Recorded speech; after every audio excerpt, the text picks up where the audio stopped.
राहुल गांधी का एक क्षण भी मैं अगर बन जाऊं तो मैं अपने आप को तृप्त पाऊं।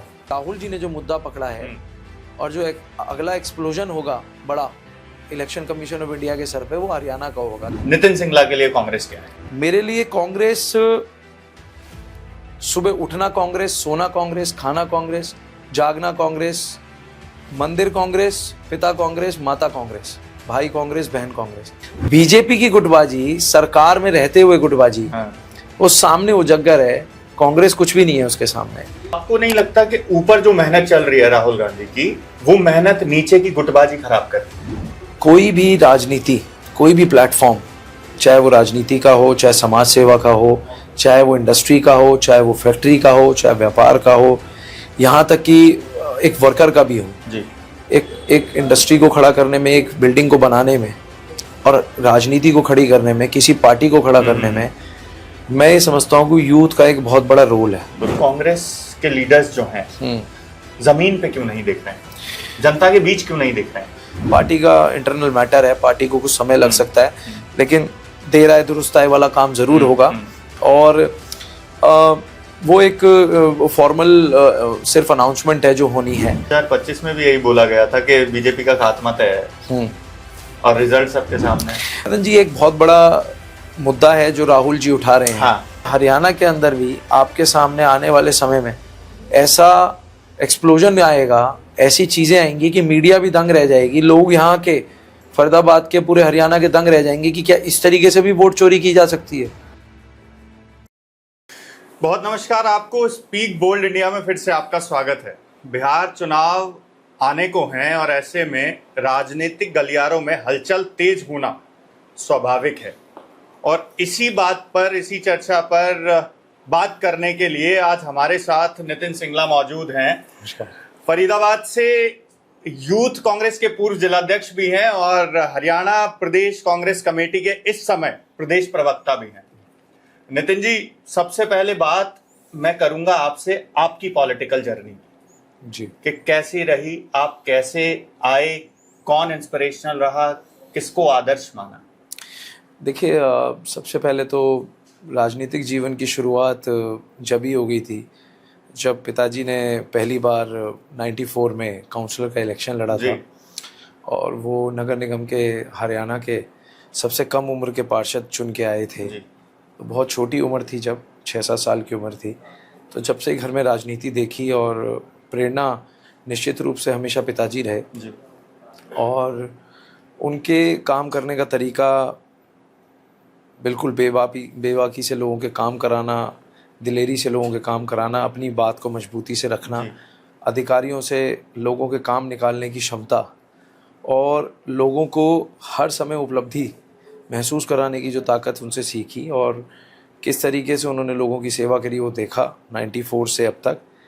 और उसको देखते हुए राजनीति में प्रेरित होके 2012 में मैं राजनीति में आया और अपनी पढ़ाई पूरी करके, और जब आगे बढ़ने का समय आया तो राजनीति में लाने के लिए उन्होंने बोला, तो मैं पहली बार विधानसभा अध्यक्ष चुना था 2012 में यूथ कांग्रेस का। और हमारे राष्ट्रीय अध्यक्ष राजीव सातव जी होते थे और प्रदेश के अध्यक्ष हमारे अमित सिहाग जी होते थे। तो हम लोग ने वहाँ से राजनीति की शुरुआत करी और मैं लगातार 2 बार यूथ कांग्रेस का विधानसभा फरीदाबाद 89 का अध्यक्ष रहा और उसके बाद में ज़िले का अध्यक्ष बना यूथ कांग्रेस का। और देखिए, हमारी पार्टी के अंदर नॉमिनेशन या सिलेक्शन नहीं होता, इलेक्शन होता है। Congress is the party of election, not selection. तो हमारे यहाँ यूथ कांग्रेस में संगठन में भी बनाने के लिए एक पूरा इलेक्शन प्रोसीजर है। तो उसमें 17,000 वोटों के मार्जिन से मैं जिला अध्यक्ष चुन के आया पिछली बार और फरीदाबाद अर्बन का मैं जिला अध्यक्ष बना था। उसके बाद में पार्टी ने मुझे प्रमोट करते हुए पीसीसी ने 2 बार रेगुलरली स्टेट का प्रवक्ता बनाया, जिसमें मैंने 100 से ज़्यादा डिबेट्स स्टेट और नेशनल चैनल्स पे मैंने की हैं और उसमें पार्टी को रिप्रेजेंट किया है और बड़े ही संगीन मुद्दों के ऊपर अपनी बात रखी है। छात्र जीवन नितिन जी कैसा रहा आपका? देखिए, छात्र जीवन में पढ़ाई जो है वो dynasty international TT public school sector 28 से की, वहीं से 12th पूरी की और स्वर्गीय श्रीमती विमला वर्मा जी हमारी इंस्पिरेशन थी, हमारी प्रिंसिपल थी और उनके ही डायरेक्शन में, उनके मार्गदर्शन में हमने अपनी पढ़ाई पूरी करी। और मैं तो ये कहूँगा कि हमें आज इस तरीके से ग्रूम करने में और बनाने में उनका बड़ा अहम रोल है। और बचपन में उनकी डांट, उनकी मार, स्कूल में सिखाए हुए हर नियम, क्योंकि उस समय तो बच्चों को स्कूल में पीटने के ऊपर कोई नियम भी नहीं होता था। बिल्कुल बिल्कुल। तो हमने बहुत पिटाई खाई है स्कूल में उनसे, और उन्होंने जो सिखाया उसको सीखते हुए हम आगे बढ़े। और आज मैं तो उनको श्रद्धांजलि इस बात की भी अर्पित करूंगा कि उनकी वजह से आज जो इस तरीके से लोगों के बीच में उठना बैठना, स्वभाव और हर तरीके की चीज़ जो सीखी है वो उन्होंने सिखाया था। ये तो आपको गढ़ा है उन्होंने। हाँ बिल्कुल। उन्होंने बदमाश बच्चे से और एक सिल्वर मेडलिस्ट बच्चे को स्कूल में और कॉलेज तक आगे पहुंचाने में उनकी दी हुई सारी इंस्पिरेशन है। कॉलेज में नितिन जी छात्र संगठन से भी किसी से जुड़े रहे हैं? हाँ बिल्कुल। देखिए मैं दिल्ली में IILM Indian institute of learning management से पढ़ा हूँ। मैंने वहाँ से BSc honours in accounting and finance किया है, और मैं अपने कॉलेज का प्रेसिडेंट रहा हूँ लगातार 2 साल तक। अच्छा। यस। और वहाँ पे इलेक्शन प्रोसीजर था, उसमें मैं 375 वोटों से चुनाव जीता था। अच्छा। और लगातार 2 साल में PR रहा। और उसके अंदर NSUI मैंने ज्वाइन की थी। ये बात है सन 2007 की, और 6 में मैंने कॉलेज ज्वाइन किया था, 7 में मैंने NSUI ज्वाइन करी थी। तो छात्र राजनीति में जब से एक्टिव रहे, 2 साल अपने कॉलेज का प्रेसिडेंट रहा। उसके बाद में आगे की पढ़ाई UPSC की तैयारी मैंने करी थी 2009 से 11 तक। उसके एग्ज़ाम्स भी दिए थे UPSC के। एक पहले अटैम्प्ट में तो कुछ भी क्लियर नहीं हुआ था, सेकंड अटैम्प्ट में प्रीलिम्स क्लियर हो गया था, लेकिन उसके बाद में फिर मेंस क्लियर नहीं हुआ, तो मैं उसे ड्रॉप करके राजनीति में आ गया था। लेकिन NSUI से मैं जुड़ा था 2007 में, और 5 साल में NSUI में रहा, और उसके बाद में यूथ कांग्रेस में पैर रखा 2012 में। नितिन जी, जैसे कि आपके पिताजी की अगर मैं बात करूं तो 3 दशकों से ज़्यादा का अनुभव रहा है राजनीति का उनका, और आज भी एक्टिव हैं, ज़मीन पे काम करते हैं, लोगों के लिए काम करते हैं। आपको अब अगर मैं बात करूं तो शायद उनको घर में उतना समय नहीं मिलता होगा, जनता की सेवा में वो लगे रहते होंगे, तो पढ़ाई को लेकर कभी पिताजी या माताजी से मार खाई है नितिन सिंगला ने? नहीं, पिताजी ने कभी आज तक नहीं मारा, कभी उन्होंने आज तक डांटा हो के? नहीं, पिताजी ने ना कभी डांटा, ना कभी पीटा, ना कभी माताजी ने, क्योंकि मतलब शुरू से उन्होंने यही था कि उनको कि भाई अपने समय पे सब चीज़ें कर लेंगे, और ऐसा ही हुआ। जब जिस चीज़ का समय आया वो चीज़ कर ली। प्यार बहुत मिला उनसे, लाड़ बहुत मिला, डांट बहुत कम मिली है। और डांट जब मिली है तो वो किसी ऐसे मुद्दों पे मिली है, जब हम बड़े हो गए पॉलिटिकल मुद्दों पे ज़रूर डांट खाने को मिली है कि वो प्रोग्राम ऐसे क्यों करा, उसमें ये कमी क्यों थी, उसको क्यों नहीं इनवाइट करा, तो ये सब चीज़ें ज़रूर थी। लेकिन छात्र के समय पे, कॉलेज और स्कूल टाइम पे तो कभी डांट लंबी चौड़ी नहीं खाई। पढ़ाई में अच्छे थे? हाँ, पढ़ाई में ठीक थे, मतलब बहुत अच्छे नहीं थे, लेकिन ठीक थे पढ़ाई में, एवरेज थे। और एवरेज से फिर कॉलेज में आते आते थोड़ा सा ब्रिलियंट बच्चों में आ गए, तो वो फिर हो गया। मैंने सिल्वर मेडल लेके अपनी जो है कि ग्रेजुएशन पूरी करी, BSc honours in accounting and finance में। और उसके बाद में UPSC में जाने का भी रीज़न यही था, अगर ब्रिलियंट बच्चा नहीं होता तो उसमें नहीं जा पाता, और उसका प्रीलिम्स भी क्लियर करा। तो धीरे धीरे पढ़ाई में बचपन में तो ठीक नहीं थे, लेकिन आगे आगे बढ़ते गए। राजनीति आपने अपने घर में शुरू से देखी, पूरी तरह से कदम कब रख दिया, किस सन में रखा, किस वक्त रखा नितिन सिंगला? देखिए, पहली बार 2014 में पिताजी ने MLA का इलेक्शन लड़ा था बल्लभगढ़ से, तो वो हमारे लिए एक बड़ा जो है कि माइलस्टोन था। पहली बार हमने विधानसभा का चुनाव लड़ा था, तो वो उस चुनाव में हमें कोई ज़्यादा जानकारी नहीं थी कि किस तरीके से MLA का चुनाव लड़ा जाता है। मैं अपनी व्यक्तिगत रूप से बात करूँ, पिताजी को तो बहुत तजुर्बा था, तो उस चुनाव से सीखा। और असली माइलस्टोन जो राजनीति में था वो 2014 ही था। उसमें बल्लभगढ़ के चुनाव से सीखा कि किस तरीके से क्या व्यवहार, शिष्टाचार कैसे है, राजनीति में क्या टैक्टिक्स हैं। तो वहाँ से राजनीति में एक बहुत बड़ा माइलस्टोन था, वहाँ से ट्रेनिंग स्टार्ट हुई बेसिकली, और 5 साल बहुत मेहनत करके फिर 2019 में विधानसभा का चुनाव जब शहर से लड़ा, फरीदाबाद से, तो जब तक सारी चीज़ें समझ में आ गई थी कि कैसे करना है, तो 2014 में कहूँगा कि एक बहुत बड़ा स्टेप था। और 2012 से लेकर 14 तक यूथ कांग्रेस में रह के सीखा बहुत कुछ, तो वो काम आया। फिर 2014 से 19 से जो सीखा वो अगले चुनावों में काम। अच्छा नितिन जी, एक सवाल पूछूंगा, उसके बाद राजनीतिक सवालों पे हम आएंगे। युवा हैं आप, यूथ हैं, यूथ को किस तरह से देखते हैं, आज की राजनीति में क्या हिस्सा है? देखिए, मैं आपको बताऊं सूद साहब कि कोई भी राजनीति, कोई भी प्लेटफॉर्म चाहे वो राजनीति का हो, चाहे समाज सेवा का हो, चाहे वो इंडस्ट्री का हो, चाहे वो फैक्ट्री का हो, चाहे व्यापार का हो, यहाँ तक कि एक वर्कर का भी हो। जी। एक इंडस्ट्री को खड़ा करने में, एक बिल्डिंग को बनाने में और राजनीति को खड़ी करने में, किसी पार्टी को खड़ा करने में, मैं ये समझता हूँ कि यूथ का एक बहुत बड़ा रोल है। बिल्कुल। और यूथ आज की डेट में, जो आज समय है, उसमें 40 से 45% का रोल प्ले करता है अकेला यूथ बिल्कुल। कि वो किस पार्टी के साथ है। भारत में तो सबसे ज़्यादा युवा सबसे ज़्यादा। और आप देखिए 45% लोग ये तय करते हैं युवा कि किस पार्टी को वो चुनाव जिताएंगे। बिल्कुल। और युवाओं का एक बहुत बड़ा रोल है।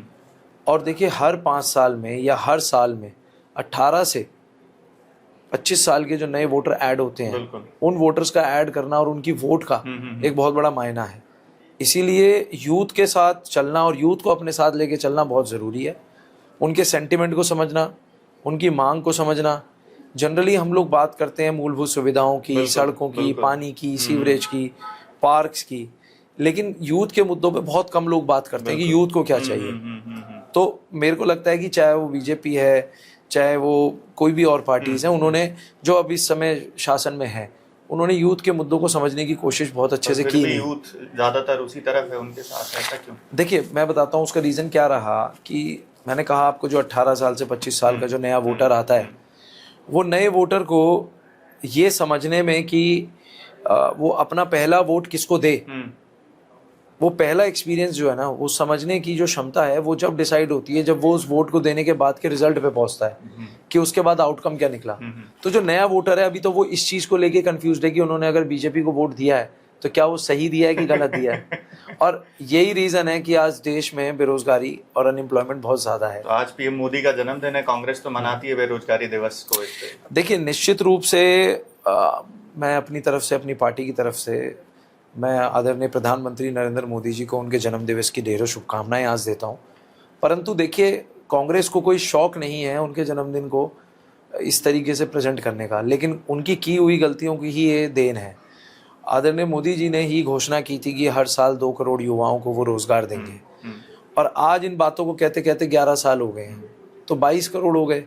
तो 22 करोड़ तो छोड़िए, हमें लगता है 2 करोड़ को भी आज तक रोजगार नहीं मिला, 22 लाख को भी रोजगार नहीं मिला। तो निश्चित रूप से आज MBBS, MBA करे हुए, BCom करे हुए ग्रेजुएट्स, पोस्ट ग्रेजुएट्स, आज वो परेशान है।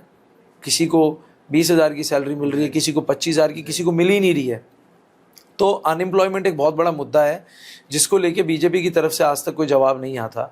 कभी बीजेपी ने कोई बहुत बड़े लेवल पे कैंप, आप देखिए पीछे राहुल जी ने, यूथ कांग्रेस ने राहुल जी के जन्मदिन पे एक बहुत बड़ा कैंप दिल्ली के अंदर स्टेडियम में लगाया था, और उसमें रोजगार मेला लगाया था, उसमें 16,000 लोगों को रोजगार मिला था।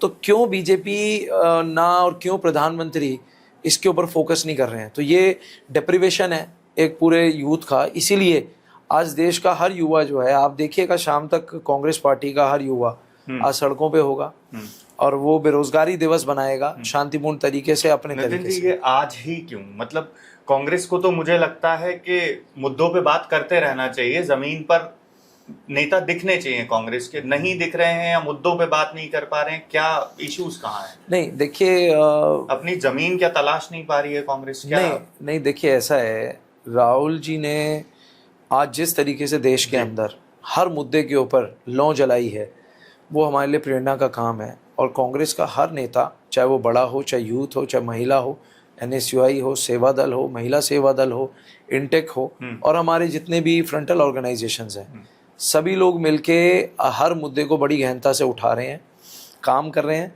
उनके जन्मदिन पे ही आज का मुद्दा उठाने का कारण ये है कि उनको प्रधानमंत्री जी को याद दिलाना है कि आपने देश के अंदर ऐसी राजनीति को भी जन्म दिया है जिसमें युवाओं के साथ में इस तरीके का व्यवहार हो रहा है। आपका जन्म दिवस जरूर है, लेकिन युवाओं को जन्म कब मिलेगा, युवाओं के भविष्य को जन्म कब मिलेगा, वो एक बड़ा मुद्दा है। इसलिए उनके जन्मदिन को इस तरीके से खास रूप से बनाया जाता है। आपने कहा राहुल गांधी ऊपर मेहनत कर रहे हैं, बहुत मेहनत कर रहे हैं, भारत जोड़ो यात्रा कर दी अभी बिहार में, हाँ, और अभी भी यात्रा कर ही रहे हैं। तेजस्वी जी भी जो आपके साथ हैं, लाइन में हैं, वो भी यात्रा कर ही रहे हैं। तो आपको नहीं लगता कि ऊपर जो मेहनत चल रही है राहुल गांधी की, वो मेहनत नीचे की गुटबाजी खराब कर रही है? देखिए गुटबाजी तो नहीं कहूँगा, डिफरेंस ऑफ ओपिनियन जो है वो हर पार्टी में होते हैं। आप देखिए गुटबाजी की अगर हम बात करें तो आज बीजेपी का हाल देखिए, किसी से छुपा नहीं है कि हमारे जिले में कितनी गुटबाजी है आज। हर आदमी को पता है उजागर होके हो क्या रहा है। अभी पीछे इतना बड़ा ट्रेलर देखने को मिला किस तरीके से नगर निगम के उप मेयर और सीनियर डिप्टी मेयर के इलेक्शन के लिए, जिस तरीके से डिप्टी मेयर के दोनों पोस्ट के फाइनेंस के कमेटी के मेंबर के लिए, तो जिस तरीके से उसमें गुटबाजी निकल के आई कि बीजेपी के शीर्ष नेतृत्व सुबह से अपने 39 पार्षदों को लेकर सदन में बैठे हैं और शाम के 5 बज गए हैं, और जो इस पूरी लोकसभा को रिप्रेजेंट करते हैं, केंद्रीय राज्य मंत्री हैं, बीजेपी उनको एक बड़ा गुजर फेस मानती है, वो राष्ट्रीय लीडर भी हैं, और वो अपनी ही लोकसभा के अपने ही एरिया के 39 पार्षदों को सुबह लेके बैठे हैं as per notification given by municipal corporation की उस दिन इलेक्शन होगा। सिर्फ गुटबाजी के चलते ही तो वो फैसला नहीं हो पाया। आप बताइए, बीजेपी की गुटबाजी, सरकार में रहते हुए गुटबाजी, वो सामने उजागर है। कांग्रेस कुछ भी नहीं है उसके सामने। कांग्रेस पार्टी में तो डिफरेंस ऑफ ओपिनियन है, और मुझे लगता है कि मैं अपनी पार्टी के बारे में भी मैं आपको क्लियरली बताऊं कि मेरी पार्टी में, हमारी पार्टी के अंदर, कांग्रेस पार्टी में गुटबाजी नहीं है। हो क्या रहा है कि देखिए, आप जब तक ऑर्गेनाइजेशन के लिए काम नहीं कर रहे हो और आप सिर्फ एक कार्यकर्ता हो, तो आप किसी नेता को ज़्यादा पसंद कर सकते हो, किसी को कम पसंद कर सकते हो। व्यक्तिगत रूप से मैं किसी पर्टिकुलर नेता को बहुत पसंद करता हूँ, मैं भी, चाहे वो राष्ट्रीय स्तर पे हो चाहे प्रदेश स्तर पे हो। ठीक है। लेकिन जब मैं यूथ कांग्रेस का पदाधिकारी हूँ या मैं प्रदेश का प्रवक्ता बना हूँ, तो मैं उस समय कांग्रेस पार्टी का पदाधिकारी हूँ। तो मेरी तो ये नसीहत है ऐसे पदाधिकारियों को भी कि अगर आपको पार्टी ने पद देकर भेजा है, किसी भी पदाधिकारी को, चाहे वो मैं हूँ चाहे कोई भी हो, आप अपनी व्यक्तिगत प्यार को, व्यक्तिगत पसंद को पार्टी से ऊपर ना लेके जाएं, और पार्टी में सबको साथ लेके चलें। संदेश देना कि आपको क्या संदेश देना है, वो संदेश आपके हाथ में है। तो ये निशाना आप किसकी तरफ लगा रहे हैं? नहीं, मैं तो अपनी पार्टी के यूथ कांग्रेस से नीचे NSUI यूथ कांग्रेस ऊपर तक के विनम्र निवेदन कर रहा हूँ, निशाना नहीं है कि अगर बीजेपी जिस गलत चीज पे चल रही है आज, जिसकी वजह से आज बीजेपी का खात्मा निश्चित है 29 में, आज बीजेपी की इतनी तोड़फोड़ जिले में मच चुकी है कि ये गुटबाजी जो बीजेपी में आपस में हो रही है। लेकिन 2025 में भी यही बोला गया था कि बीजेपी का खात्मा तय है, और रिजल्ट सबके सामने है। देखिए, वो करण जी एक बहुत बड़ा मुद्दा है जो राहुल जी उठा रहे हैं। इलेक्टोरल पॉलिटिक्स में और लोगों के सेंटिमेंट में बहुत डिफरेंस आ चुका है अब देश में। पहले लोग अपने सेंटिमेंट के हिसाब से जब वोट करते थे तो रिजल्ट भी वही आता था। आप देखिए, प्रदेश के जितने भी आप सर्वे उठा लीजिए, चाहे वो ABVP ने किया हो, चाहे वो किसी भी बड़े उसने सर्वे किया हो, हरियाणा के इलेक्शंस को लेके, हर सर्वे के अंदर कांग्रेस पार्टी की 60 से 65 सीट आ रही थी। ऐसा क्या हुआ, रातों रात ऐसा क्या हुआ कि हम लोग सिर्फ 37 पे रुक गए आके?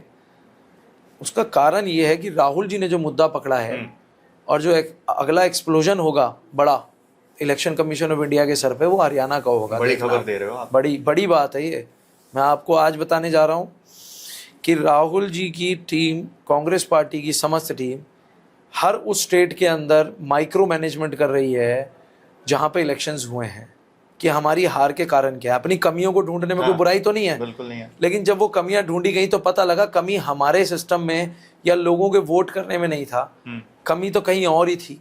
और जो उजागर हुई भी, किस तरीके से उन्होंने कर्नाटक का आपको दिखाया, बेंगलोर का। मेरा ये कहने का मतलब है आपसे कि हरियाणा के अंदर भी आपके सामने आने वाले समय में ऐसा एक्सप्लोजन आएगा, ऐसी चीज़ें आएंगी कि मीडिया भी दंग रह जाएगी, लोग यहाँ के फरीदाबाद के पूरे हरियाणा के दंग रह जाएंगे कि क्या इस तरीके से भी वोट चोरी की जा सकती है, क्या इस तरीके से पूरी की पूरी विधानसभा चोरी की जा सकती है। क्या इस पे फील्ड में काम चल रहा है कांग्रेस की तरफ से, आप लोगों की तरफ से? क्या लोगों से जाके पूछा है? क्या लोगों ने, किसी ने कहा है कि नहीं भाई वोट तो हमने कांग्रेस की तरफ की किया था, या कुछ ऐसा? क्या आप फील्ड वर्क कर रहे हैं इस पे? क्योंकि आप एक्सप्लोजन की एक बड़ी बात कर रहे हैं कि फूटने वाला है बम। तो मैं तो आपको इतना ही कहना चाहूंगा आपके चैनल के माध्यम से कि 60 से 70% काम पूरा हो चुका है और थोड़ा सा समय और बचा है। आप लोगों के सामने एक बहुत बड़ी चीज़ आएगी हाँ विद एविडेंस विद प्रूफ।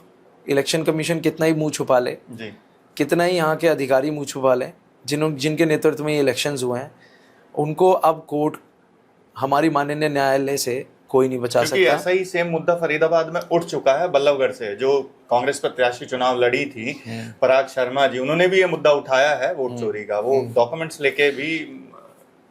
देखिए हमारा व्यक्तिगत रूप से जो वर्किंग है और जो राहुल जी की वर्किंग है उसमें बड़ा फर्क है। जी, राहुल जी की टीम, कांग्रेस पार्टी की केंद्रीय टीम इतनी गहनता से काम कर रही है कि उसके अंदर कहीं भी कोई भी बचाव का रास्ता ही नहीं है इलेक्शन कमीशन के लिए।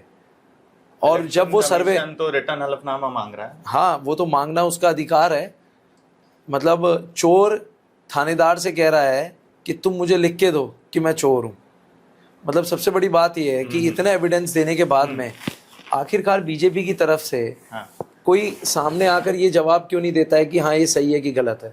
आज ये जो प्रैक्टिस हो रही है ये एक ऐसी इमोरल प्रैक्टिस है इलेक्शन के अंदर कि अगर ये और पार्टी इसको भी सिखाने का काम कर रहे हैं बीजेपी वाले, जिस तरीके से इलेक्शन कमीशन ने वोट चोरी की प्रैक्टिस स्टार्ट करी है इनके सिखाने पर, ये इन्हीं के लिए आगे भविष्य में हानिकारक भी हो सकती है, क्योंकि हर पार्टी बीजेपी के साथ नहीं है, हर पार्टी एनडीए के साथ नहीं है। तो आपको हरियाणा के ऊपर नया एक्सप्लोजन अगला मिलेगा और उसमें फरीदाबाद का केंद्र भी होगा।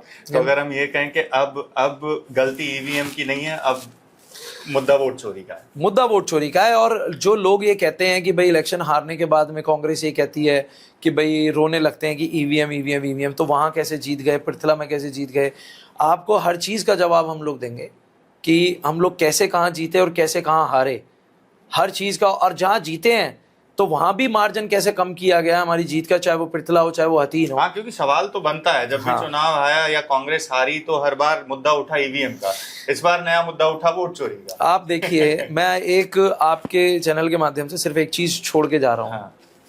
एक ही एग्जाम्पल छोड़ के जा रहा हूँ। हाँ। जब हम लोग लोकसभा का चुनाव लड़ते हैं और आदरणीय नरेंद्र मोदी जी के विपक्ष में चुनाव लड़ती है कांग्रेस, हमारे पास नेता है राहुल गांधी जी, उनके पास नेता है नरेंद्र मोदी जी, जब हम उनके ऑपोजिट इलेक्शन लड़ते हैं और लोग ये हमसे कहते हैं 30 से 35% वोट कि भाई हम लोग राष्ट्र हित में या राष्ट्र मुद्दे को देख के वोट कर रहे हैं, चाहे वो राहुल जी को कर रहे हैं चाहे मोदी जी को, उस समय पे कांग्रेस इस लोकसभा से ज्यादा वोट ले रही है जब केंद्र का चुनाव है।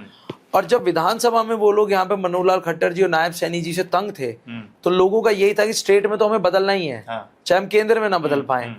और उस समय पे हम उससे ज्यादा वोटों से चुनाव हार रहे हैं और कांग्रेस को उससे कम वोट मिल रहा है विधानसभा में। लहर थी कांग्रेस के हरियाणा में, नो डाउट। तो आपको हम बताएंगे कि इन्होंने, कहते हैं ना कि जैसे चोरी करने से पहले क्या क्या इन्होंने प्रिपरेशन करी है, किस तरीके से इन्होंने चोरी की है, उसका पूरा आपको तो उस पे काम लगभग बहुत 60 से 70% काम पूरा हो चुका है और बहुत जल्द आदरणीय राहुल जी के माध्यम से चीजें सामने आएंगी। और उसके बाद में क्षेत्रीय स्तर पे हर नेता अपनी अपनी विधानसभा को पकड़ के इन्हें नंगा करने का काम करेगा इलेक्शन कमीशन को। ये मैं आपको वचन दे रहा हूँ। वचन बिल्कुल पूरा होगा 100%। चलिए फरीदाबाद की बात कर लेते हैं। नितिन जी, फरीदाबाद में आप एक्टिव रहते हैं जी। ये तो नेशनल मुद्दों पे हमारी बात हो गई, लेकिन फरीदाबाद की जनता की बात करना बहुत जरूरी है जी। चुनाव हुए करीब समय हो गया, 1.5 साल से ज्यादा का समय हो गया, सरकार बन चुकी है जी। विपक्ष का नेता अभी तक नहीं मिला है कांग्रेस को। दूसरी चीज 32 जिलों में जिलाध्यक्ष घोषित हुए हैं, यहाँ भी जिलाध्यक्ष घोषित हुए हैं, श्री बलजीत कौशिक जी जो है उनको जिम्मेदारी दी गई है जी। मैं कहता हूँ अभी भी कांग्रेस के लीडर्स जो हैं जमीन पे क्यों नहीं दिख रहे हैं, जनता के बीच क्यों नहीं दिख रहे हैं? नहीं देखिए ऐसा नहीं है, हर मुद्दे पे कांग्रेस एकजुट है। अभी विधानसभा के चुनाव के बाद से अब तक जितने भी मुद्दे हमारे आए हैं उस पे हमने सबने प्रदर्शन करा है। अभी वोट चोरी के मुद्दे पे भी प्रदर्शन हुआ है, राजीव जी की जयंती भी बनी है, अब उसके बाद में अब आज बेरोजगारी दिवस भी बनेगा। तो कांग्रेस हर मुद्दे को लेके बिल्कुल काम कर रही है। और आपने कहा कि नेता प्रतिपक्ष क्यों नहीं चुने जा रहे हैं, तो देखिए वो पार्टी का इंटरनल मैटर है, पार्टी को कुछ समय लग सकता है, लेकिन देर आए दुरुस्त आए वाला काम जरूर होगा। और वो एक फॉर्मल सिर्फ अनाउंसमेंट है जो होनी है और वो पार्टी के स्तर पे हो जाएगी, लेकिन उससे हमारा कोई संगठन का काम में कोई ऐसी गहनता नहीं आ रही है। फरीदाबाद में जो भी प्रेस कॉन्फ्रेंसेस हो रही हैं कांग्रेस की तरफ से, या आप लोग कर रहे हैं या जिला अध्यक्ष कर रहे हैं, पूरे नेता दिखाई नहीं पड़ते। कई कॉन्फ्रेंसेस तो ऐसी भी हुई हैं जिसमें जिलाध्यक्ष ही नहीं थे। तो ये ऐसा क्यों हो रहा है? जब पार्टी ने एक नेतृत्व दे दिया तो मुझे लगता है कि साथ चलना चाहिए। तो ऐसा क्यों? कहीं यही तो कहीं एक वजह नहीं है कि कांग्रेस जनता में पकड़ नहीं बना पा रही है? उनकी अपनी अंदर की जो मतभेद ही कहो या मनभेद कहो वो खत्म नहीं हो रहे हैं। नहीं, देखिए ऐसा है कि अभी हाल फिलहाल में पार्टी ने संगठन का विस्तार करना शुरू किया और कुछ लोगों के मन में ऐसा है, पार्टी के कुछ कार्यकर्ताओं के मन में भी है कि जिस तरीके से, जिस मान सम्मान से चीज़ें आगे बढ़नी चाहिए वो शायद नहीं हो पा रही होंगी। तो वो कुछ कंप्लेंट्स ऐसी आई थी सामने लोगों की भी कि सबको साथ लेके चलने की विचारधारा आगे नहीं बढ़ पा रही है। तो उसके बारे में पार्टी के शीर्ष नेताओं से बात की गई है कि भाई इसको करेक्ट किया जाए। कोई ऐसी बात नहीं है, कोई समय लगता है किसी को समझने में चीज़ों को। तो पार्टी में मैं तो यही कहूँगा कि सबको साथ लेके चलना चाहिए और नेता अपनी पसंद के एक हो सकते हैं, बट कांग्रेस पार्टी और राहुल जी से ऊपर कुछ नहीं है। अगर पार्टी के कोई भी पदाधिकारी हैं, चाहे मैं भी हूँ चाहे कोई भी हो, हमने भी अपने समय पे जितना कार्य किया है जिलाध्यक्ष रहते हुए, अब हम जब डिबेट में जाते हैं तो हम वहाँ पर राहुल जी की बात करते हैं और कांग्रेस पार्टी की करते हैं। हम ये नहीं देखते कि हम किस नेता से जुड़े हुए हैं, वो हमारी एक व्यक्तिगत पसंद है, व्यवहारिक पसंद है। तो ऐसा नहीं है, कोई गुटबाजी कांग्रेस में नहीं है, लेकिन हाँ कुछ कार्यकर्ताओं के मन में कुछ बात आई थी सामने, तो वो हमारा पब्लिक प्लेटफॉर्म पे रखने का कोई हमारी पार्टी में लिबर्टी नहीं है। हमें अपने नेताओं को अपनी बात रखने की आज़ादी है, तो वो कार्यकर्ताओं ने रखी है कुछ ने, तो वो उसके ऊपर पार्टी देखेगी। चलिए, आप पब्लिक प्लेटफॉर्म पे नहीं रखना चाहते, आप मत रखिए। मेरा सवाल आपसे यह है, क्या आने वाले समय में कांग्रेस एकजुट यहाँ पे दिखेगी? जो जिलाध्यक्ष अभी नियुक्त किए हैं कांग्रेस ने, क्योंकि आपने कहा कि कांग्रेस से बढ़ के हम कोई बात ही नहीं करते, कांग्रेस से बढ़ के कुछ है ही नहीं। बिल्कुल। तो आला कमान ने ही ये निर्णय लेके भेजा है कि भाई जिलाध्यक्ष आपके ये रहेंगे। क्या उनके नेतृत्व में उनके साथ चीजें अब चलेंगी? सारे कांग्रेस के नेता एक साथ हाथ से हाथ मिलाते हुए दिखेंगे हमें? देखिए ऐसा है, पार्टी ने सबको एक दायित्व दिया हुआ है, ठीक है, और मुझे ये लगता है कि जो भी पदाधिकारी हैं, जो दायित्व रखते हैं पार्टी के अंदर, जिनकी रिस्पॉन्सिबिलिटी है, पदाधिकारी हैं जिनको बनाया जाए, अभी संगठन का विस्तार होगा तो निश्चित रूप से जो पदाधिकारी बनेंगे और जो जिन्हें पार्टी दायित्व देगी वो पार्टी के साथ मिलकर काम करेंगे। और क्या होता है, देखिए इलेक्टोरल पॉलिटिक्स में और ऑर्गेनाइजेशनल पॉलिटिक्स में दोनों में बड़ा अंतर होता है। कुछ लोग व्यक्तिगत रूप से संगठन के लिए काम नहीं कर पाते और वो चुनाव लड़ पाते हैं, कुछ लोग चुनाव लड़ पाते हैं तो वो संगठन में काम नहीं कर पाते हैं। जो संगठन के अंदर लगे हुए हैं कई सालों से, उन्हें चुनाव लड़ने का मौका नहीं मिलता, और जो चुनाव लड़ रहे होते हैं उन्हें संगठन में मौका नहीं मिलता। तो होना भी ऐसे ही चाहिए कि आप एक साथ दो चीज़ें ना रखें। संगठन में काम कर रहे हैं तो संगठन को बड़ा कीजिए, इस पेड़ को और पानी डालिए, ज़्यादा से ज़्यादा कार्यकर्ताओं जैसे फलों को लगाइए और नए लोगों को बढ़ाइए। वो एक संगठन के बड़े करने का काम है जो सबके लिए दायित्व है, जिसमें जो सबको फल देगा। जो चुनाव लड़ेंगे उनको भी देगा, जो नहीं लड़ेंगे उनको भी देगा, और पार्टी को भी फल देगा। ये तो है संगठन की सोच। और जो चुनाव लड़े हैं उनकी सोच ये होनी चाहिए कि वो चुनाव इस तरीके से लड़ें कि कांग्रेस पार्टी के फेस पे इलेक्शन हो, मुद्दे पर हो, और वो लगातार हर मुद्दे से जुड़े हुए रहे। तो मुझे लगता है पार्टी के जो हमारे प्रभारी हैं, आदरणीय बीके हरिप्रसाद जी, हमारे शीर्ष नेतृत्व हैं, राहुल जी हैं, केसी वेणुगोपाल जी हैं, ये सभी लोग मिलकर एकजुट होकर पार्टी के अंदर अभी 3 महीने का जो है सभी को समय दिया गया है, संगठन विस्तार का भी एक डॉकेट दिया गया है काम पूरे करने का। तो जो कमी होंगी उस पर इवैल्यूएशन करके उन्हें ठीक किया जाएगा। तो इस मुद्दे पे बात हुई है, आगे गई है बात कि अभी?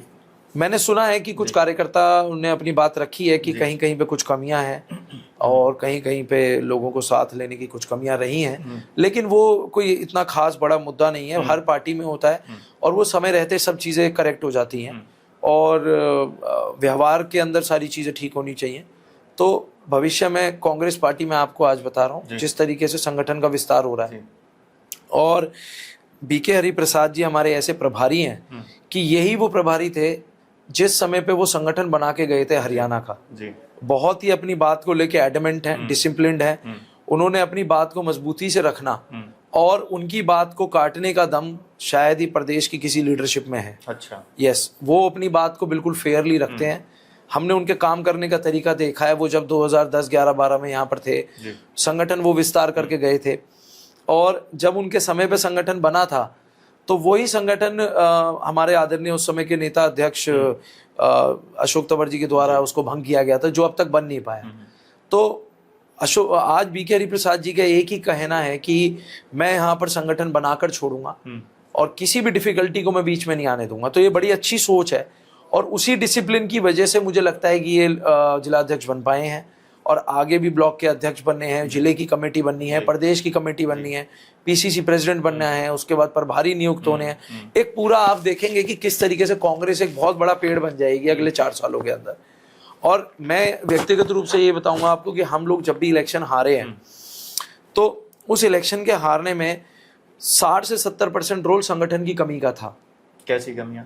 जैसे हमारे पास जिला अध्यक्ष नहीं था, हमारे पास ब्लॉक अध्यक्ष नहीं थे, हमारे पास में बूथ के कमिटीज नहीं थी, हमारे पास जिले की कार्यकारिणी नहीं थी, हमारे पास ओबीसी, एससी, व्यापार मंडलीय सेल नहीं थे, इंटेक नहीं था। अब जब संगठन बनेगा तो जब कमेटी बनेगी तो सोचिए अगर 300-400 कार्यकर्ता जिले में नियुक्त होंगे तो वो सभी कार्यकर्ता चुनाव में काम तो करेंगे। तो ये जो कमियां आपने बताई हैं, क्या ये चुनाव से पहले हाईकमान के पास नहीं थी? गई थी, लेकिन पिछले शायद प्रभारी जो भी रहे वो बीके हरिप्रसाद जी की तरह सख्ती से काम नहीं ले पाए या वो उस सख्ती से संगठन खड़ा नहीं कर पाए। आप कहना चाह रहे हैं कि कांग्रेस की हार की वजह खुद कांग्रेस ही है या संगठन है? कांग्रेस की हार की वजह संगठन का ना होना थी निश्चित रूप से। संगठन होता तो चुनाव के अंदर 15 से 20% वोटों का फर्क पड़ता और इतना ही मार्जिन हमारे हारने का था हर विधानसभा के अंदर, मैं आपको बता दूं। तो व्यक्तिगत रूप से मैं भी ये कहूँगा, पार्टी के कार्यकर्ता होने के नाते भी कहूँगा कि पार्टी का संगठन जो विस्तार हो रहा है, हमने भी संगठन सर्जन अभियान में भाग लिया था और हम भी उसमें बढ़ चढ़ के आगे बढ़े हैं और आगे भी भाग लेंगे। हम पार्टी को इतने बड़े स्तर पे लेके जाएंगे अगले 4-5 सालों में कि ये बीजेपी को ये समझना भारी पड़ जाएगा कि वो किस किस से लड़ेगी, किस किस को जवाब देगी। तो आप देखिए हमारी फरीदाबाद में इतने अच्छे अच्छे लीडर्स हैं, आज वो इतनी मेहनत कर रहे हैं। करण दलाल जी हैं, उदय भान जी हैं, रघुवीर तेवतिया जी हैं, नीरज शर्मा जी हैं, सुमित गौड़ जी हैं और पराग जी हैं और जो है कि लखन सिंगला जी हैं। तो सभी लोग इतनी मेहनत से काम कर रहे हैं और अब जिलाध्यक्ष बने हैं, जिले की कमेटी बनेगी। तो जब सारा संगठन, सारी कांग्रेस, इलेक्टोरल पॉलिटिक्स और संगठन सब लोग साथ मिलके जब काम करेंगे तो इतना बड़ा रूप होगा। क्योंकि आप समझिए, जब बीजेपी के पास में आरएसएस है, बीजेपी के पास में पन्ना प्रमुख है, बीजेपी के पास में जिले के संगठन है, बीजेपी के पास में भारतीय जनता युवा मोर्चा है, महिला मोर्चा है, ओबीसी मोर्चा है, इतना कुछ होने के बाद, और सबसे बड़ी बात वो सरकार में है, तीसरी बार उनकी सरकार बनी है। तो इतना होने के बाद में भी हरियाणा में सिर्फ मात्र 25,000 वोटों से हम लोग चुनाव हारे हैं। तो आप समझिए ना कि फिर बीजेपी के पास कुछ नहीं है। अगर कांग्रेस के पास ये सब कुछ होता जो अब बनाने की कोशिश कर रहे हैं बीके हरिप्रसाद जी, तो इन्हें हम हराते कम से कम। कांग्रेस के पास भी एक समय में बहुत कुछ था नितिन जी। अगर बात करें तो कांग्रेस लंबे समय तक केंद्र में भी रही है, कई राज्यों में मुख्यमंत्री भी रहे हैं, पूरी जो बहुमत से सरकारें भी बनी हैं, लेकिन उसके बाद से एकदम से इतना डाउन चले जाना कि मतलब पार्षद तक कैंडिडेट भी कांग्रेस के चिन्ह पर नहीं लड़ना चाह रहे। देखिए, मैं उस मुद्दे पे भी आऊँगा उस मुद्दे पे भी आऊँगा कि देखिए 2014 तक केंद्र में और प्रदेश में कांग्रेस की सरकार थी। तो मैं आपको याद दिला दूं, हमारा संगठन भी जो भंग हुआ था वो 2014 के इलेक्शन के पहले ही हुआ था। तो हमारे पास पदाधिकारी नहीं थे। तो संगठन के बगैर कुछ नहीं है, कोई पार्टी बिना संगठन के नहीं चल सकती। प्रदेश में कैसे 2014 से 25 तक, मैं तो हैट्स ऑफ करता हूं प्रदेश के सीनियर लीडर्स को कि इन्होंने बिना संगठन के चलाने की बहुत मेहनत करी। आदरणीय भूपेंद्र हुड्डा जी हैं, कुमारी शैलजा जी हैं, रणदीप सुरजेवाला जी हैं, अपने कैप्टन अजय यादव जी हैं, सभी लोगों ने संगठन को चलाने की, बिना संगठन में जिला अध्यक्ष होके, बिना ब्लॉक अध्यक्ष के, बिना कमिटीज के होना एक बहुत बड़ी बात है। तो पार्टी अगर यहाँ तक पहुंची है आज बिना संगठन के, तो मैं उसी बात पे आऊंगा कि सोचिए संगठन पूरा होता, हर मोर्चा बना हुआ होता, हर फ्रंटल ऑर्गेनाइजेशन होती, तो एक भी व्यक्ति चुनाव नहीं हारता और आज हम सरकार में होते। पहला बात। दूसरी बात, आपने कहा पार्षद के चुनाव में लोग टिकट लेने के लिए तैयार नहीं थे। देखिए, ऐसा कुछ नहीं है। हमने खुद पार्टी के अंदर जब अभी नगर निगम के चुनाव पहली बार कांग्रेस ने सिंबल पे करवाया यहाँ पे, तो लोगों के आवेदन हमने इकट्ठे किए थे, पार्टी के पास पहुंचाए। तो ऐसा नहीं है, 3-3, 4-4 आवेदन हर सीट से हुए थे। लेकिन कुछ ऐसे कमजोर लोग थे, कुछ ऐसे बहरूपिये थे कुछ ऐसे बहरूपीय झूठे लोग थे जो अपने आप को वैसे तो कांग्रेस का कार्यकर्ता कहते हैं, लेकिन जब कांग्रेस को साथ देने का समय आया और कांग्रेस का चुनाव लड़ने का समय आया तो वो दुबक के भाग गए और उन्होंने फॉर्म तक फिल करना ज़रूरी नहीं समझा। तो पार्टी उनके ऊपर भी संज्ञान ले चुकी है और ऐसे लोग बिल्कुल भी ये ना समझें कि जिन्होंने अपने आप को कांग्रेस के समय पे पार्षद बन के कांग्रेस के समय पे मुख्यमंत्री से या उस समय के यहाँ के विधायकों से, उस समय प्रशासन से कांग्रेस का नाम लेके काम करा के जो लोगों में अपनी छवि बनाई थी, और उसके बाद में जब कांग्रेस का डाउनफॉल आया, उस समय जब कांग्रेस ने पहली बार सिंबल पे चुनाव कराया, जब तो कांग्रेस के वो थे भी नहीं, निर्दलीय जीते थे और जबरदस्ती जाके कांग्रेस को समर्थन दिया था। आप ये ब्रेकिंग न्यूज देना चाह रहे हैं कि आस्तीन के सांपों की भी लिस्ट बना रही है कांग्रेस? बिल्कुल बिल्कुल 100%। मैं आपको बता देता हूं, जिस समय कांग्रेस ने कभी सिंबल पे इलेक्शन कराया ही नहीं था करण जी, और उस समय जो लोग निर्दलीय जीते थे 2014 से पहले तक, वो लोग कांग्रेस का नाम लेके, भूपेंद्र हुड्डा जी का नाम लेके, उस समय की सरकार का नाम लेके, अधिकारियों पे मुख्यमंत्री का रोप दिखा के जो अपना काम करा रहे थे, यहाँ के विधायकों का रोप दिखा के काम करा रहे थे, वो लोग जब पहली बार कांग्रेस ने सिंबल का इलेक्शन कराया तो वो ये कह के पीछे भाग गए, डर गए कि वो चुनाव हार जाएंगे और उन पे हार का ठप्पा लग जाएगा। तो वो कांग्रेसी नहीं है, वो कांग्रेसी नहीं है, वो अवसरवादी लोग हैं। और ऐसे अवसरवादी लोगों पर, ऐसे डरपोक लोगों पे, ऐसे कमजोर लोगों पर कांग्रेस पार्टी संज्ञान ले चुकी है। और मैं तो ऐसे किसी भी पदाधिकारी को भी कमजोर समझता हूं जो ऐसे लोगों को साथ लेके चले, ऐसे लोगों को साथ लेके घूमे, या ऐसे लोगों को समय पे अपनी टीम में शामिल करे जो सच्चे मायने से दिल से कांग्रेसी नहीं है। अच्छा। और जो कांग्रेसी ऐसे लोगों का साथ देगा जो कांग्रेस का साथ छोड़ के भाग गए थे अभी इन्हीं नगर निगम के चुनावों में, वो खुद भी व्यक्ति कांग्रेसी नहीं माना जाएगा मेरी नजर में तो। क्योंकि आप देखिए 2014 में लखन सिंगला जी टिकट मांग रहे थे जी। 2009 में भी उन्होंने टिकट मांगा, उनको टिकट नहीं मिला, ठीक है। जब 2014 में भी उन्होंने टिकट मांगा फरीदाबाद शहर से तो उन्हें नहीं मिला। लेकिन क्या हुआ, उस समय पे शादा राठौर जी किसी कारणवश उनको टिकट नहीं मिल पाया, तो पार्टी ने बोला लखन सिंगला जी को कि आपको बल्लभगढ़ से चुनाव लड़ना है। जबकि लखन सिंगला जी की वो सीट भी नहीं थी, उन्होंने वहां से टिकट भी नहीं मांगा था, ना कोई आवेदन किया था। और पार्टी के एक बार कहे जाने पर केंद्रीय नेतृत्व के कहे जाने पर बुलाकर कहा गया स्क्रीनिंग कमेटी द्वारा कि आपको हम बल्लभगढ़ से टिकट देके लड़ा रहे हैं, आप जाइए। तो पिताजी ने कहा जी वो सीट मेरी नहीं है, मैं वहां से चुनाव नहीं लड़ा। नहीं, आप जाइए, पार्टी अभी लोकसभा का चुनाव हारी है और आपको जाके ये दायित्व निभाना है। तो लखन सिंगला जी ने वो दायित्व निभाया, ना कि छोड़ के भागे। वो सीट थी पूरी एमएलए की, विधानसभा की, जहां की गली के बारे में, मोहल्ले के बारे में उन्हें कुछ पता ही नहीं था, जहां उन्होंने कभी एक्सरसाइज और मेहनत की ही नहीं थी। और वहां पे जाके 20 दिन में चुनाव लड़ा, सिर्फ पार्टी की एक ईमानदार कार्यकर्ता होने के नाते। और ये वो लोग थे जो 2025 के अंदर नगर निगम का पार्षद का चुनाव लड़ने से भी दुबक गए या मेयर का चुनाव लड़ने से भाग गए। वो लोग हैं जो पार्टी के लिए काम नहीं कर रहे, पार्टी को अंदर खाने से खत्म करने का काम कर रहे हैं। जिन्होंने ना तो कभी संगठन में काम किया पार्टी के लिए, सिर्फ चुनाव लड़ने के लिए, जीतने के लिए काम करते हैं। अब जब लगा कि 25 में पार्टी नहीं जीत पाएगी तो हम क्यों कांग्रेस का जो है कि अपने ऊपर नाम लगाएं। तो ऐसे लोगों के ऊपर भी, ऐसे लोगों को साथ लेके चलना भी कुछ लोगों के लिए बहुत हानिकारक हो रहा है इस समय। तो मैं तो यही रिक्वेस्ट करूंगा उन लोगों को भी कि असली कांग्रेसियों को लेके चलें जिन्होंने कांग्रेस का साथ दिया हो। मेरा तो यही अनुरोध। जो छोड़ के गए उनकी लिस्ट तैयार है? नहीं, जो लोग निश्चित रूप से, जिन्होंने प्रभारी हमारे यहाँ से आदरणीय आफ्ताब अहमद जी थे नगर निगम के चुनाव में, हमारे अभी भी प्रदेश के प्रभारी जो हैं वो आदरणीय सह प्रभारी जिला अपने जितेंद्र बघेल जी हैं, हमारे यहाँ से प्रभारी रोहतास बेदी जी हैं। उनके पास पूरी कंप्लीट लिस्ट है कि किस वार्ड से कितने आवेदन आए, किस किसने आवेदन किया है। और जो सिटिंग पार्षद थे कांग्रेस सरकार के समय पे, उन्होंने आवेदन कहने पर भी नहीं किया था। तो वो लोग हैं जो बीजेपी की बी टीम के लिए काम करते हैं, और उन्होंने अंत समय पे 1 दिन पहले 2 दिन पहले आके डिनाई करा ताकि कांग्रेस अच्छे मजबूत उम्मीदवार को तराश ना पाए।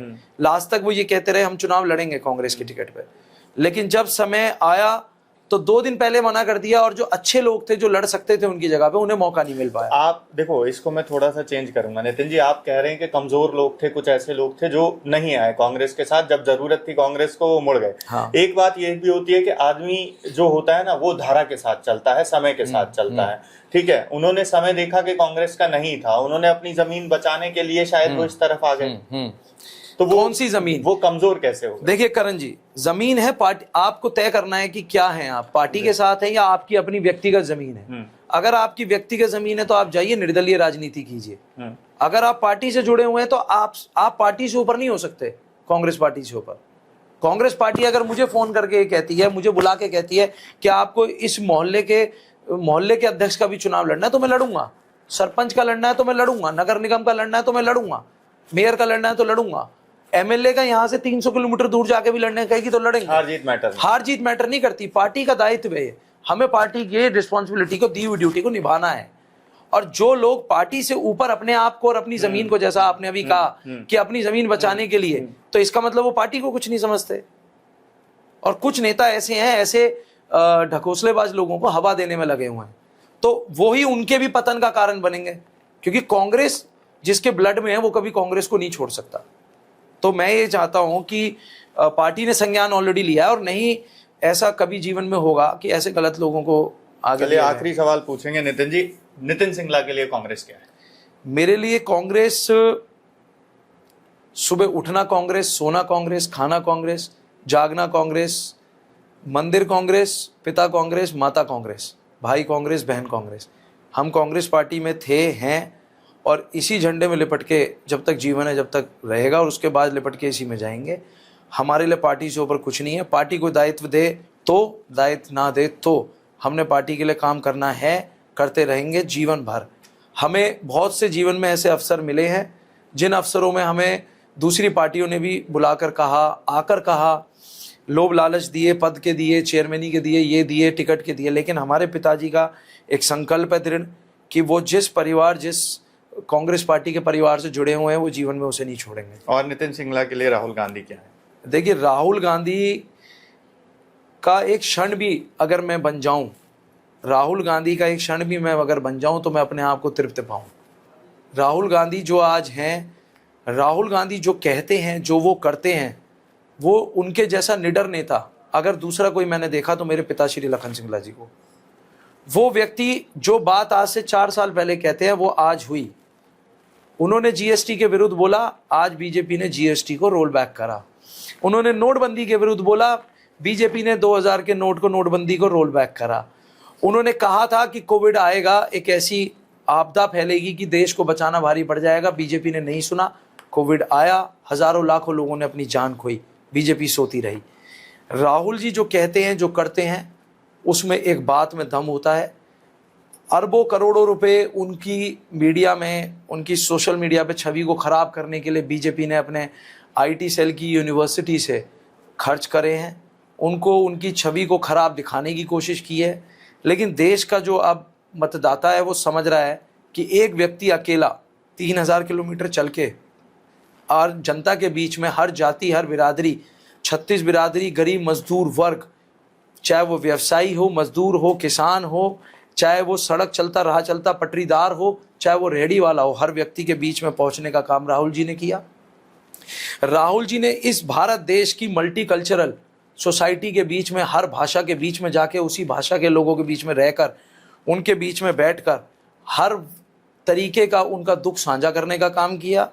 राहुल जी वो उस व्यक्ति के बीच में पहुंचे हैं जहां प्रधानमंत्री छोड़िए, उनका पूरी बीजेपी सोच भी नहीं सकती जाने की। तो राहुल जी को नेता के रूप में मैं सब कुछ मानता हूं, और जिस तरीके से वो काम कर रहे हैं, मतलब हर नेता अगर ऐसा बन जाए, ग्रास रूट लेवल से लेकर, और मैं कह रहा हूँ मोहल्ले लेवल से लेकर ऊपर तक, तो मैं कह रहा हूँ अगले 100 साल भी लोगों की जन सेवा में कमी नहीं रहेगी। चुनाव जीतना, हारना, पार्टी में बनना, प्रधानमंत्री बनना ना बनना एक अलग विषय है, लेकिन आज राहुल जी जो कर रहे हैं उससे बीजेपी इतनी डरी हुई है कि हर राहुल जी की बोली हुई काम को इम्प्लीमेंट करा जा रहा है। कांग्रेस जो बिहार के अंदर मैनिफेस्टो लाने जा रही है, हर उस मैनिफेस्टो के पॉइंट को उठा के नीतीश सरकार अभी से पूरा करने में लगी हुई है। बिहार के लिए पूरी तरह से तैयार है, पूरी तरीके से बिहार के लिए कांग्रेस तैयार है। और देखिए, वोट चोरी नहीं हुई, एसआईआर के अंदर बेईमानी, चीटिंग नहीं हुई, और इलेक्शन कमीशन ने अगर चुनाव हमारे विरुद्ध नहीं लड़ा, अब तक बीजेपी नहीं लड़ रही, इलेक्शन कमीशन लड़ रही है, तो वहां पर भी निश्चित रूप से हमारी सरकार बनेगी। चलिए, देखिए नितिन सिंगला हमारे साथ थे। बहुत सारे मुद्दों पर, जो अभी मुद्दे लगातार चल रहे हैं, बिहार चुनाव की भी बात हुई, वोट चोरी की लेकर भी बात हुई, बेबाकी से जवाब दिया। नितिन जी, अगर जनता को कोई संदेश देना चाहें आप आखिरी, तो आप जरूर।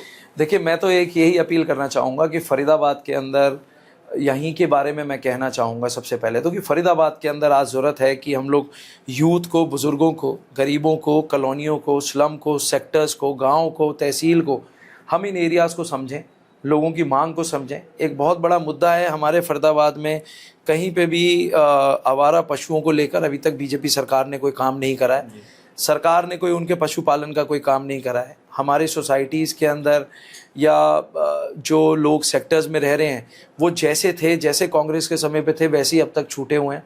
डेवलपमेंट के नाम पे उन्हें कुछ नहीं मिला, युवाओं को यहाँ रोजगार के लिए कुछ नहीं मिला है। महिलाएं और लड़कियां यहाँ पर अपने आप को सुरक्षित रात को 10 बजे के बाद महसूस नहीं करती हैं। हमारे फरीदाबाद के अंदर नई कोई कॉलेज यूनिवर्सिटी आई नहीं है। आप देख सकते हैं हेल्थ के मामले में बीके हॉस्पिटल पूरी तरीके से कोलैप्स हो चुका है।